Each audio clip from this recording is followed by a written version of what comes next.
Welcome everyone to the Redzone Rewind, where we talk everything and all things NFL. I'm Jake Schulz. I'm Zulfi Sheikh. And we are here after week 2 just wrapped up. And again, we started this last week with some interesting news about a season-ending injury. I think we're bad luck. Yeah, we're going again. We might need to stop the show. Another one. Nick Chubb, the running back for the Cleveland Browns after last night's doubleheader on Monday Night Football, out for the season with a gruesome-looking injury. I think it's safe to say the Browns are probably not going to have some fun this year with Nick Chubb out.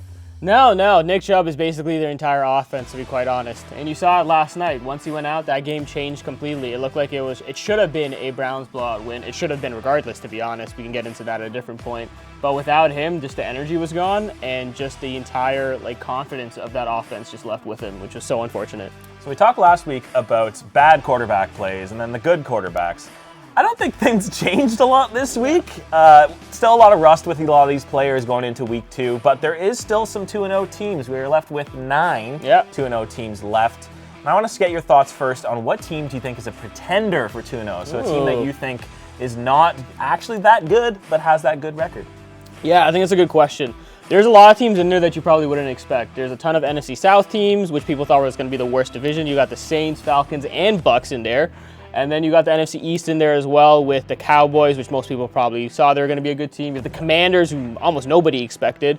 And I am going to stick in the NFC East, and I'm going to go with a team in the Philadelphia Eagles that I think is a pretender. And I know people might be saying they're a serious team. They're one of the top teams that you can probably expect to come out of the NFC, so what are you talking about? The Eagles have serious, legitimate expectations, and my point for calling them a pretender is I think they're going to fall short of those expectations.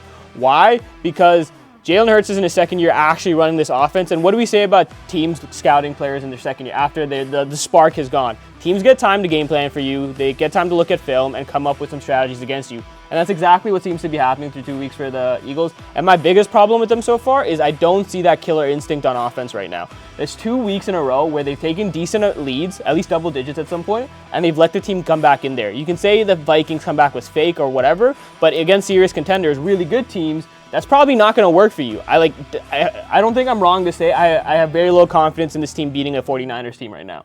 And I don't know what would happen against the Cowboys. You probably say the Cowboys, 49ers, and the Eagles are the top 3 teams in the NFC to come out, or at least expectation-wise. And I think almost everybody would rank the Eagles at the bottom of those 3 right now, based off the first 2 weeks. And I'm not basing this off numbers. I'm not basing this off any stats. This is just pure eye test. This is pure confidence in the team. Through 2 weeks, that offense hasn't looked nearly as dynamic. This team hasn't looked nearly as confident and have that killer instinct. And then when your team's winning and you see A.J. Brown complaining about touches while your team is up, it's just not a good look. This team needs to figure it out. The morale needs to get back together. And yes, you're 2-0, but I don't think anyone on that Eagles team even seems happy with this 2-0 start right now. No, I think their offense, Jalen Hurts just doesn't look comfortable. And I think a lot of that comes from Shane Steichen leaving the team and going to the Colts and him having to readjust. And you can tell that he just doesn't look that confident going into that offense. But I think they're a team that are going to be good. They are stacked for a reason, and Hurts has proven that he can overcome it. I think it's just going to take a little bit of time, and we're seeing that growth. But I think good teams win ugly, and that's what the Eagles have been doing more recently than not. So I think they're fine.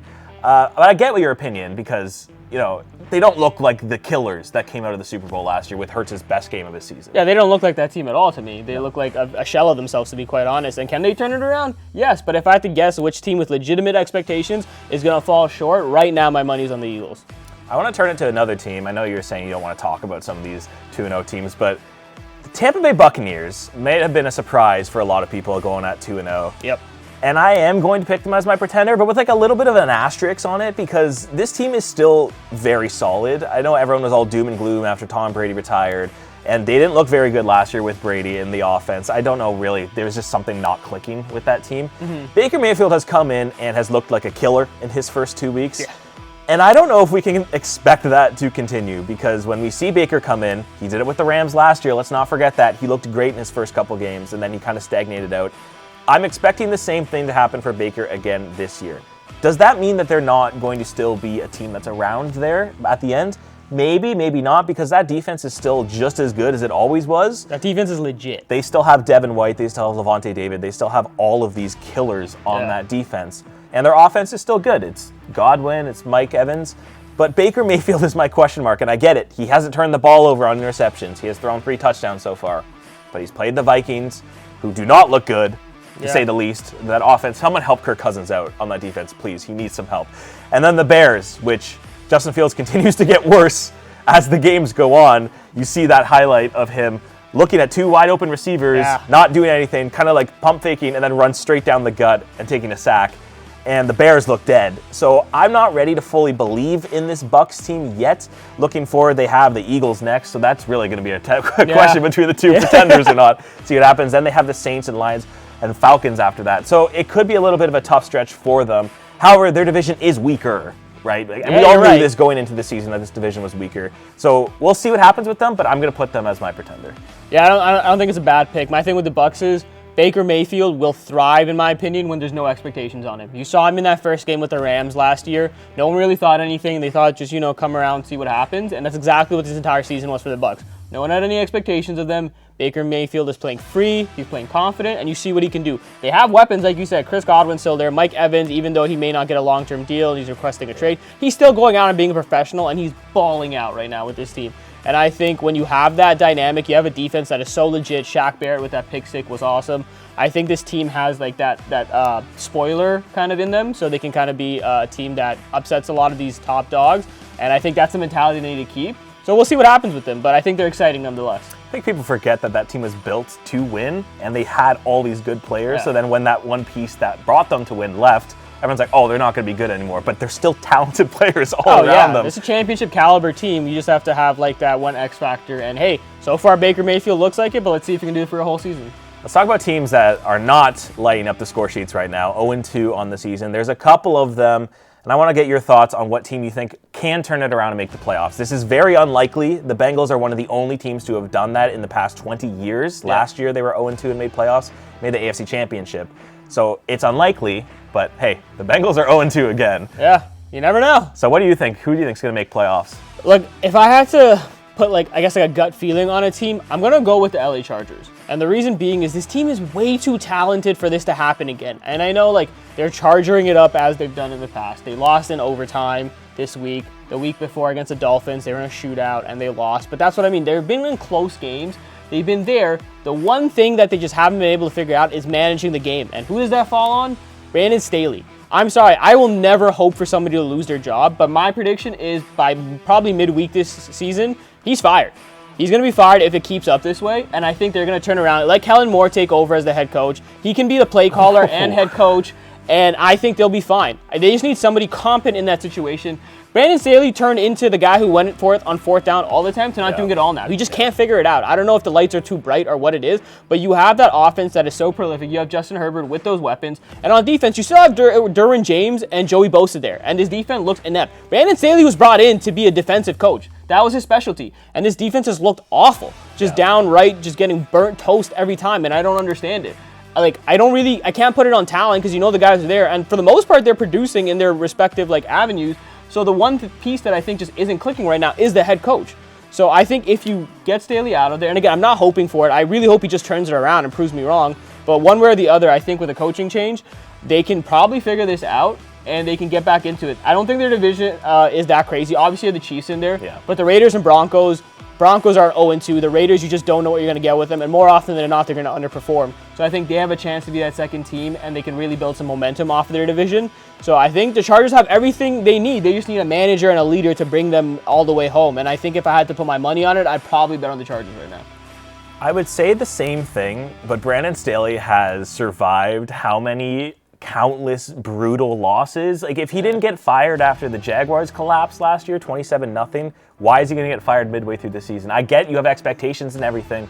I just don't. They should have done it last year. I don't know why he's even continuing into this year. It doesn't make sense, and he has not grown as a coach at all. Well, he still lets the Jaguars. He still lets the Jaguars loss bug him. Yeah. Reporters asked him if any of that has leaked into this year, and his response was so animated, being like, "It's not about the Jaguars loss. The Jaguars loss didn't mean anything to us. We're not even thinking about it." Brandon Staley, I think if you're ranting about the Jaguars loss not meaning anything to you, it probably means something to you, and it's affecting this team. So So there's just like a mental chip on his shoulder that he's not able to overcome time and time again. And to your question, you're right, he survived this far, but I don't know how much more the Chargers can keep up with this when they have such a talented roster to let him go to waste. They're way too talented. And I know Austin Eckler didn't play last week, but they were also playing one of the best run defense in the Titans. But you can't lose that game. No. Because the Titans looked inept in week 1. You cannot lose that game. Ryan Tannehill is a shell of himself. This is an old man throwing pick after pick. You cannot let him come in here and beat a much more talented team than that. That's bad. Yeah. I hope Brandon Staley doesn't last the rest of the season. I really do, because I think Justin Herbert is too talented to be wasted on Brandon Staley. But a team that I think is 0-2, and I know this is going to ruffle some feathers and, blah, blah, blah, this, blah, blah, blah, that. The New England Patriots, I know everyone wants to write them off as this is the devil that's dead. They've been dead since Tom Brady left them 4 years ago. It's been a while. It's been a while. Since Cam Newton came in and then Mac Jones, this is Mac Jones' 3rd year. They lost to the Dolphins, and they did not look nearly as good as they did against the Eagles. However, this team is too talented defensively to keep losing games. And when they are coming in there and each week playing with the top dogs, and their problem is not Mac Jones and it's not the defense, it's the offensive line and the lack of star receivers around them. I don't know how you can count out this team being that good. They have the hardest schedule in the league, and they've already faced 2 of the toughest teams. And the schedule gets a bit lighter after this week. They play Zach Wilson, and Zach Wilson sees ghost when the Patriots play him. Yeah. So I think this team is going to turn it around. Mac Jones is not the problem. He's played well in these games. He did not play as well against the Eagles, but he still played good. He had a couple drops. He had a couple bad throws to throw when Parker you had him draped all over the defender. It was not great, but I think that this team is good. This team is still coached by one of the greatest coaches of all time. It is still a quarterback that has shown he can play well. It's just, what can you do when you don't have that top guy? DeAndre Hopkins would have been enticing. You didn't add him. And then the Patriots didn't want him. And then you're running for his life. What do you expect Mac Jones to do? You don't want him to be not in the pocket and running around and scrambling for 15 yards? That's not Mac Jones. Did you ever see him in Alabama do that? No. This team is capable, and I would not be shocked if they start racking up wins. Look, I'll agree with you that I think if I'm going based off probability, I think the Patriots are the most well put together bunch to make this happen based on the odds. But my thing with them is, one, like I said, no moral victories for this team. This team is way too successful a franchise to go off of that, and I think their margin of error is definitely the thinnest. This division is too stacked right now. The Jets aren't that good, obviously, without Aaron Rodgers, but they're still an amazing defense. You just don't know what you're going to get with them. You have the Dolphins, who still look like they're one of the top teams in the NFL, and the Bills had a really good bounce-back week. Again, they're a bit of a mixed bag. You don't know what you're going to get with the Bills this year with Josh Allen, but they're still probably going to get it together.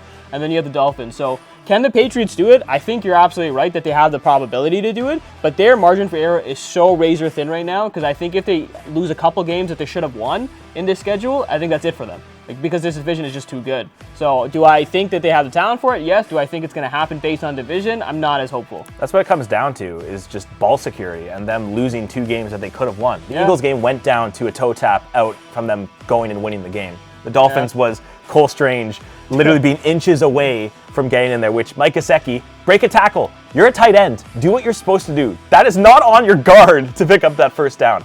But they are 22nd in turning ball over differential. That's really bad. Comparative, though, their offense, when they're getting to the red zone, and that's the issue, is when they get into the red zone, they're good. They're 5 for 7 so far this year. Yeah. 4th in the league. Last year, they were dead last in red zone touchdowns. So you can see that they're improving. They just need to get there, get that ball security, and make some difference to make some noise. And Zach Wilson, you're next. You're the one that's going to turn this team around if they're going to turn it around.